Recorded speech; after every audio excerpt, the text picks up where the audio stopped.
Hello दोस्तों, कैसे हैं आप सभी लोग। मैं राजकुमार सिंह आप सभी लोगों का बहुत बहुत स्वागत करता हूं। दोस्तों, एएलपी का सीबीटी 1 का एग्ज़ाम हो चुका है और उसकी आंसर की भी आ चुकी है। तो आप लोगों ने अपने आंसर्स भी काउंट कर लिए होंगे कि कितने मार्क्स आपके आ रहे हैं। आज मैं बात करने जा रहा हूं कि आप जो सीबीटी 2 की तैयारी करोगे उसमें जो ट्रेड का हिस्सा है उसको आप कैसे पढ़ सकते हो।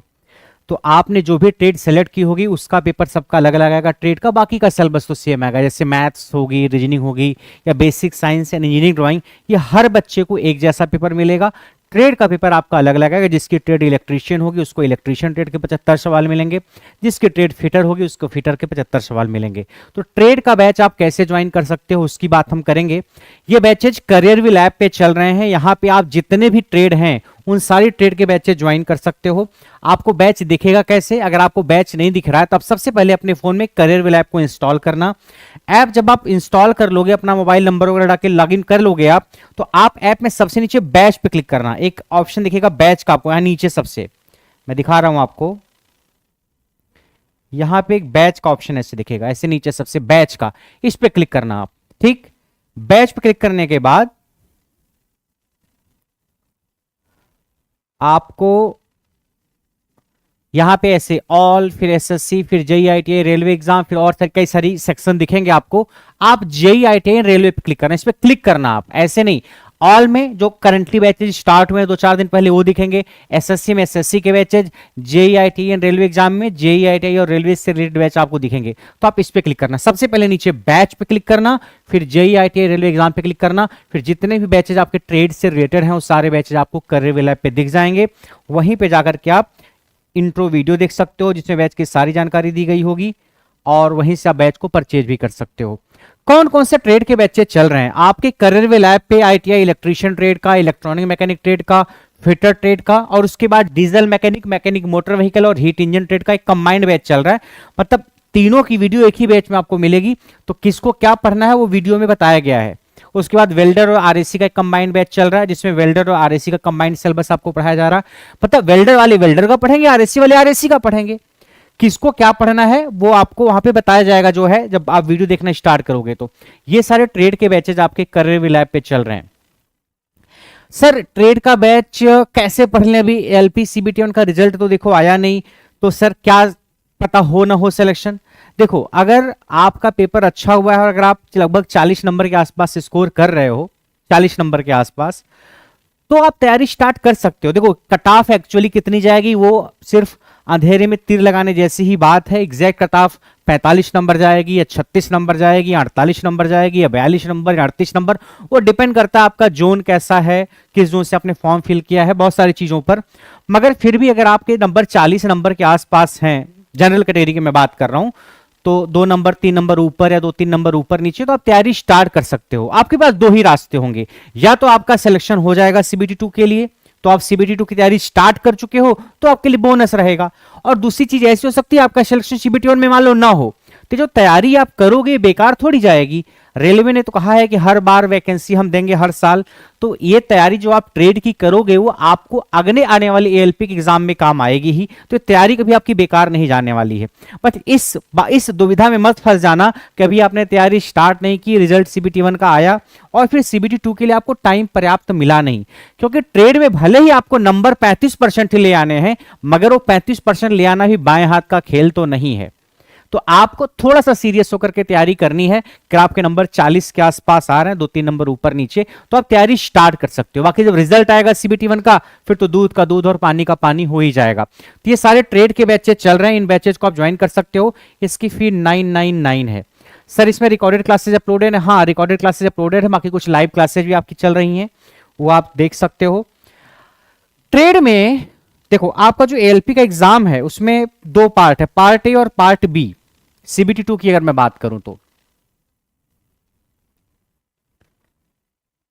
ये पार्ट ए में 90 मिनट में 100 सवाल करने होंगे, 100 नंबर का, जिसमें 25 नंबर के मैथ्स, 25 की रीजनिंग और 50 की basic science and engineering drawing आएगी। Basic science and engineering drawing का भी बैच करियर विल ऐप पे चल रहा है। अभी स्टार्ट हुआ है 4-5 दिन पहले, जिससे आप अपने 50 नंबर का हिस्सा जो है स्कोर कर सकते हो, जिसमें आपको आईटी लिटरेसी यानी कंप्यूटर के बारे में पढ़ाया जाएगा, इन्वायरमेंट के बारे में पढ़ाया जाएगा, इंजीनियरिंग ड्राइंग के बारे में पढ़ाया जाएगा, units and measurement, heat and temperature, speed and velocity, electricity.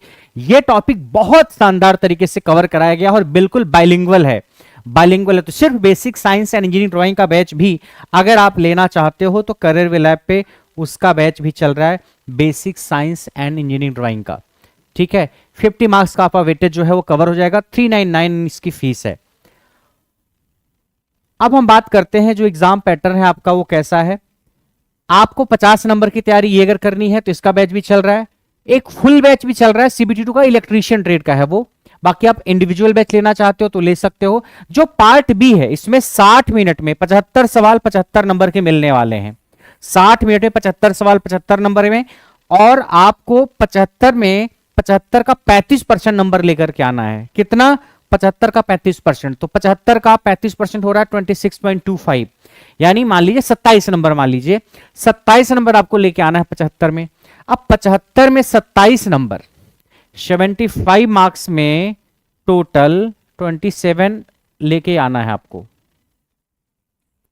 ये जो बातें मैं सारी कर रहा हूं ना, रॉ मार्क्स की बात कर रहा हूं, नॉर्मलाइज मार्क्स की बात मैं नहीं कर रहा हूं। जो मैंने 40 नंबर बताया CBT1 के लिए कि अगर इतने नंबर आ रहे हैं तो आप तैयारी स्टार्ट कर सकते हो, तो नॉर्मलाइज नंबर है वो। नंबर आपका नॉर्मलाइजेशन के बाद घटता बढ़ता भी है, तो नंबर बढ़ेगा तो नॉर्मलाइजेशन के बाद बढ़ेगा। अभी 40 नंबर के आसपास आ रहे हैं तो आप स्टार्ट कर सकते हो। यहाँ पे आपके 75 में 26.25 यानी 27 नंबर मान लीजिए लेके आना है आपको।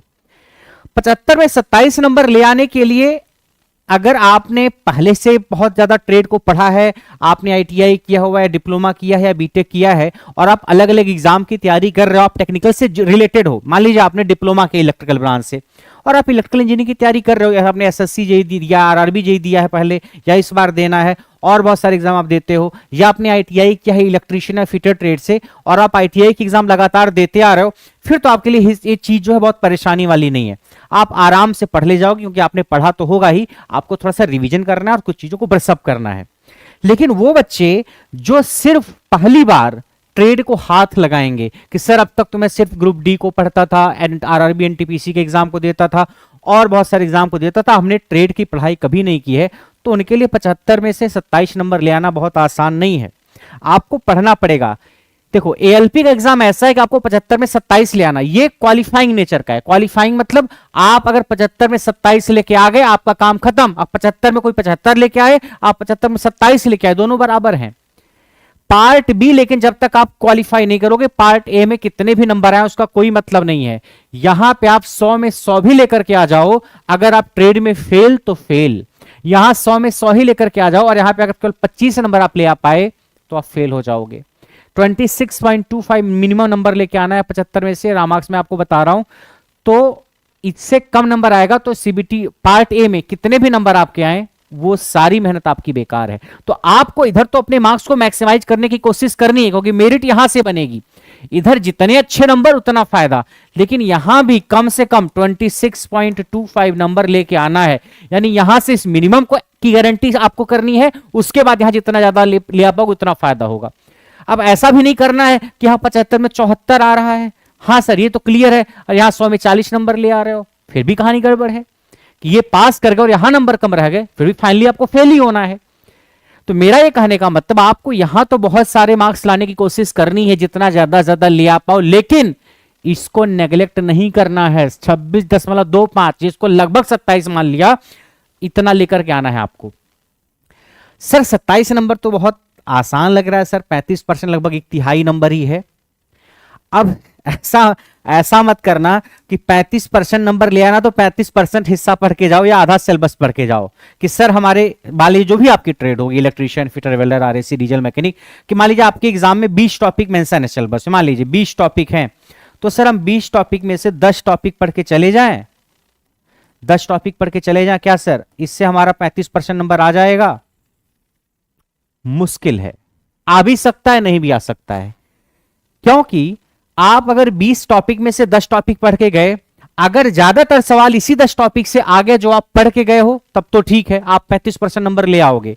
लेकिन अगर कहीं ऐसा धोखा हुआ कि जो 10 टॉपिक आप छोड़ के गए हो वहीं से सवाल ज्यादा पूछ लिया, फिर जो 10 टॉपिक छोड़ के गए हो, मान ली 10 टॉपिक, 10 चैप्टर, 10 सब्जेक्ट, कुछ भी मान लो कि अगर 20 में से 10 टॉपिक आप पढ़ के गए, 10 छोड़ के गए, जो छोड़ के गए वहीं से सवाल आ गया ज्यादा, तो और जो आप पढ़ के उससे सवाल नहीं आया, तो कितने भी अच्छे नंबर मैथ, रीजनिंग और बेसिक साइंस, इंजीनियरिंग, ड्राइंग में आए, अगर आप ट्रेड में अटके तो अटके ही रह जाओगे। पिछली बार बहुत सारे बच्चों के साथ ऐसा हुआ था। तो आपको यह गलती नहीं करनी है कि सर नंबर 35% ले आने हैं, सर तो मैं तो 50% टॉपिक पढ़ के जा रहा हूं, इससे तो कल्याण हो ही जाना चाहिए। कोई गारंटी नहीं, कल्याण हो भी सकता है, कल्याण नहीं भी हो सकता। ये बिल्कुल रिस्की खेल है, रिस्की खेल। तो क्या करें सर, पूरा का पूरा टॉपिक पढ़ के जाए, 20 के 20 टॉपिक? मैं नहीं कह रहा हूं 20 के 20 टॉपिक पढ़ के जाओ, लेकिन अगर आपको 35% नंबर ही लेके आना है तो आप 20 टॉपिक अगर है तो कम से कम 20 में 20 अगर पढ़ के जा सकते हो तो बहुत अच्छी बात। मान लीजिए आपने कभी पढ़ा नहीं, आपके पास टाइम नहीं है, तो 20 में से 18 टॉपिक पढ़ के जाओ, नहीं 18 टॉपिक तो कम से कम 17 टॉपिक पढ़ के जाओ, कम से कम 15 टॉपिक तो टच करके जाओ, 15 टॉपिक पढ़ करके जाओ। होता क्या है, कोई भी टॉपिक अगर आप उठाओगे ना, तो उस टॉपिक से जो बेसिक से क्वेश्चन बनते हैं, जो हाई फ्रीक्वेंसी क्वेश्चन है, जो बार बार एग्जाम में आते हैं, वो बहुत इजी से होते हैं, उसको आसानी से पढ़ा जा सकता है। तो किसी टॉपिक के बहुत इजी सवाल अगर एग्जाम में आए तो एटलीस्ट उतना पढ़ के जाओ कि वो सही कर दो। मैं नहीं कह रहा हूं कि किसी टॉपिक को उठाओ तो बिल्कुल ऊपर वाले सवाल तो सही हो रहे, अंदर कितनी भी गहराई में जाए तो आप सवाल सही कर लो, इतना नहीं भी पढ़ के जा पाओगे तो कोई बात नहीं। लेकिन अगर ऊपर ऊपर से सवाल आए और आप सवाल का आंसर नहीं दे पा रहे हो तो फिर गलत है, फिर आप एग्जाम आपके लिए मुश्किल हो जाएगा क्रैक करना। कि अगर आप 15 टॉपिक पढ़ के जा रहे हो, 17 टॉपिक पढ़ के जा रहे हो, तो एटलीस्ट ये कोशिश करना कि जितने भी टॉपिक पढ़ रहे हो आप, सारे टॉपिक के ऊपर ऊपर के सवाल अगर आए, बेसिक सवाल, इजी सवाल, मीडियम लेवल के सवाल, तो वो कर ले जाओ।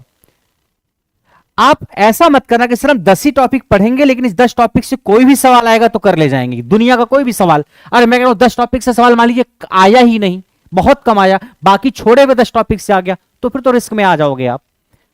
जैसे इलेक्ट्रिकल ब्रांच है आपकी, इलेक्ट्रीशियन ट्रेड है, तो आपने कहा सर मशीन और बेसिक इलेक्ट्रिकल ये 2 सब्जेक्ट में पढ़ के जा रहा हूं, बाकी छोड़ के जा रहा हूं, लेकिन मशीन और बेसिक इलेक्ट्रिकल से कुछ भी सवाल आएगा सर तो कर ले जाएंगे। मान लीजिए मशीन से उसने 2 सवाल पूछा, बेसिक इलेक्ट्रिकल से 5 सवाल पूछा, बाकी सवाल ट्रांसमिशन डिस्ट्रीब्यूशन से पूछ लिया, मेजरमेंट से पूछ लिया, वायरिंग से पूछ लिया, अर्थिंग से पूछ लिया, इलेक्ट्रिकल अप्लायंसेस से पूछ लिया, तो क्या करोगे?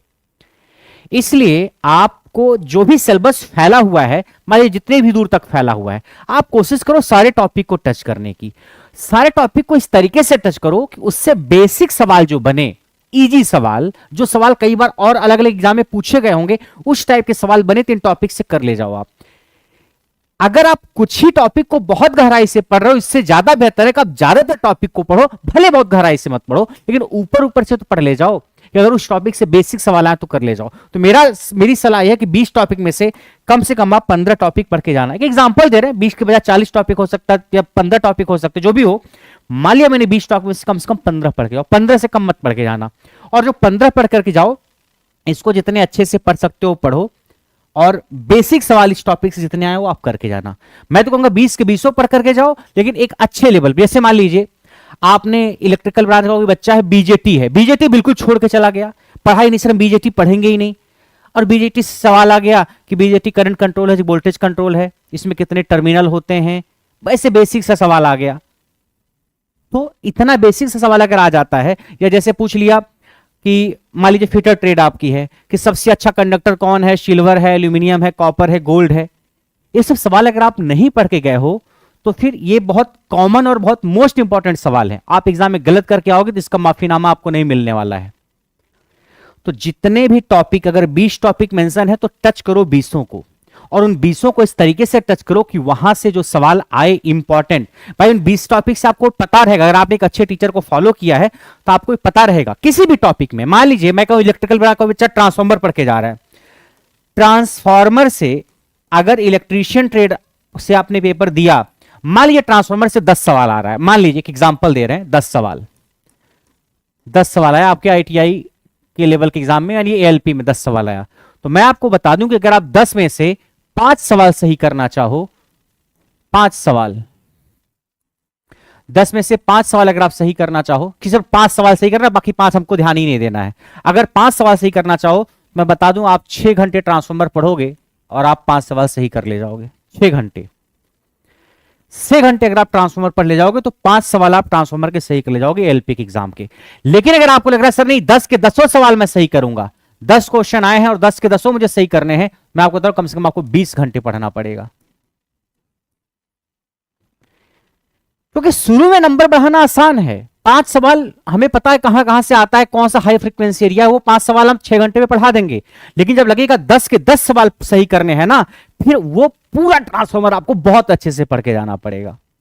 तो मेरा बस यही कहना है कि इस चक्कर में मत पड़ना कि 10 के 10 सवाल सही करना सर ट्रांसफॉर्मर के। ट्रांसफॉर्मर पे पीएचडी करके आया हूं सर, मैं किताब लिख दूंगा ट्रांसफॉर्मर में, इसकी जरूरत नहीं है एलपी में। 5 सवाल का कम से कम पढ़ के आओगे, ट्रांसफॉर्मर एसी पे काम करता है कि डीसी पे। आप ट्रांसफॉर्मर पढ़ के ही नहीं गए, बोल दिया कि डीसी पे काम करता है कि एसी पे, पता ही नहीं है, बोल दिया आपने कि हाँ डीसी पे भी काम कर लेता है। या स्टेप अप ट्रांसफॉर्मर क्या होता है, स्टेप डाउन ट्रांसफॉर्मर क्या होता है।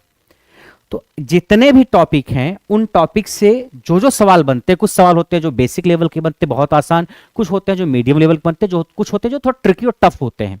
तो मेरी ये सलाह है कि जितने भी टॉपिक्स हैं उसके जो इजी सवाल बनते हैं, जो बहुत बार बार एग्जाम में पूछे जाते हैं, और जो थोड़े मीडियम लेवल के सवाल बनते हैं, वो सवाल आप पढ़ करके जाओ, उस टाइप का कॉन्सेप्ट पढ़ करके जाओ, वो सारे सवाल हो जाए। बहुत ट्रिकी बहुत टफ सवाल अगर आप छोड़ भी देते हो तो कोई बात नहीं। ये उस समय के लिए बता रहा हूं, आपके पास ज्यादा टाइम नहीं है तो मान लीजिए आपके पास अभी रिजल्ट नहीं है सीबीटी 1 का, आपके पास 2 महीने का टाइम है या 2.5 महीने का टाइम है, जितने भी महीने का टाइम है, उस टाइम के दौरान अगर आप पढ़ना चाह रहे हो। अदरवाइज जो बच्चा शुरू से पढ़ता रहा है उसको तो सब कुछ पढ़ के रिवाइज करके जाना ही चाहिए।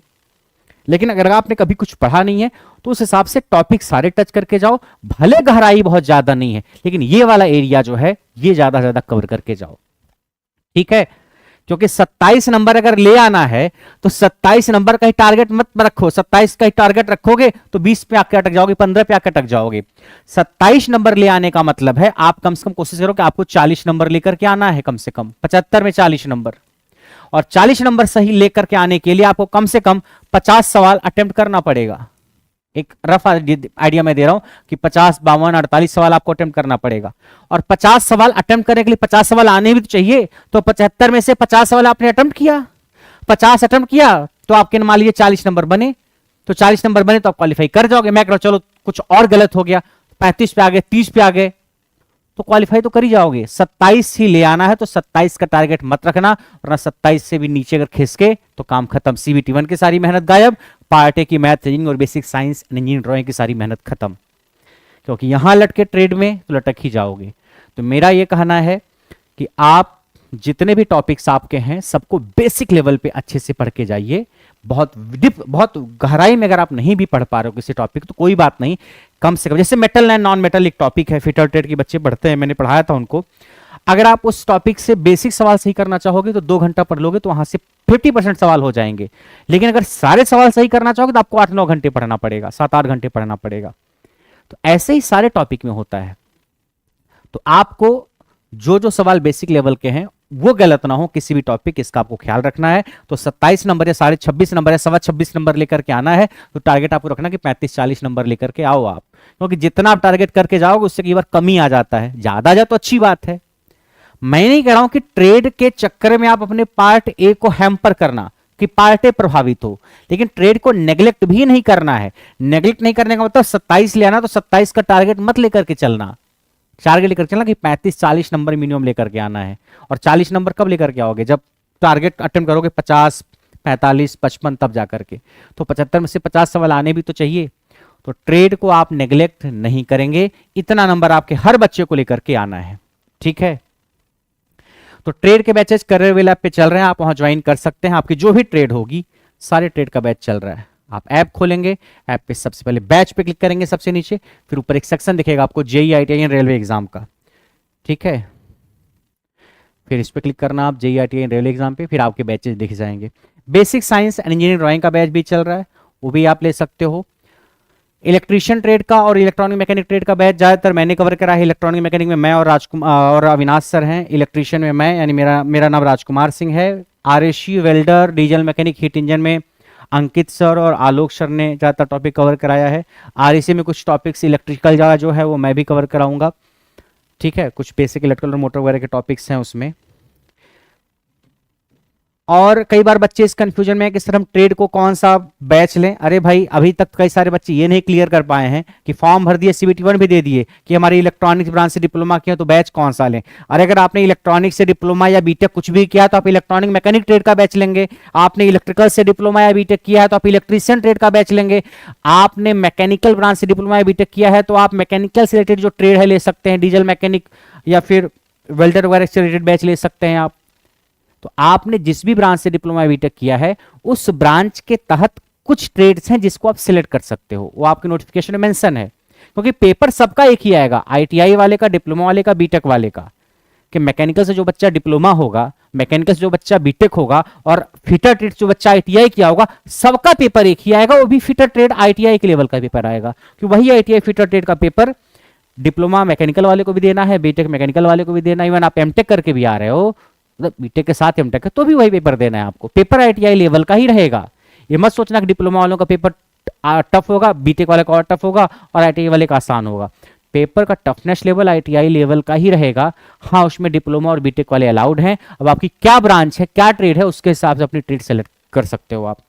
ठीक है, तो इस बैच को आप ज्वाइन करिए करियर लैब पे और पढ़िए, ट्रेड को थोड़ा थोड़ा पढ़िए। इस बार के आपके एलपी में काम आएगा। और मान लीजिए दुर्भाग्यवश आप सीबीटी 2 में नहीं बैठ पाते हो या इस बार सीबीटी 2 में बैठते हो नहीं क्लियर कर पाते हो, तो आपका अगला नोटिफिकेशन भी, अगले कैलेंडर का भी रेलवे ने दे ही दिया है। तो आपको मौका फिर मिलेगा ही अगली बार रेलवे में बैठने का और आपने जो भी सीखा है उसको अमल में ले आने का। ठीक है, उसके अलावा और अगर कोई क्वेरी है आपको बैच से रिलेटेड तो आप इस नंबर पे व्हाट्सएप मैसेज करके पूछ सकते हो। ठीक है, आप कोशिश करोगे, फोन नहीं करोगे, आप व्हाट्सएप मैसेज करोगे तो आपको रिप्लाई मिल जाएगा 1-2 दिन के अंदर। ये कहानी थी ट्रेड से रिलेटेड बैचेज की जो आपको करियर लैब पे मिलेगा। और ट्रेड के जो बैचेज हैं बहुत शानदार तरीके से पढ़ाए गए हैं। आप होले होले पढ़ोगे तो आपको समझ में आएगा। ठीक है, तो आज की कहानी यहीं तक, बाकी की कहानी नेक्स्ट क्लास में। तब तक के लिए नमस्कार।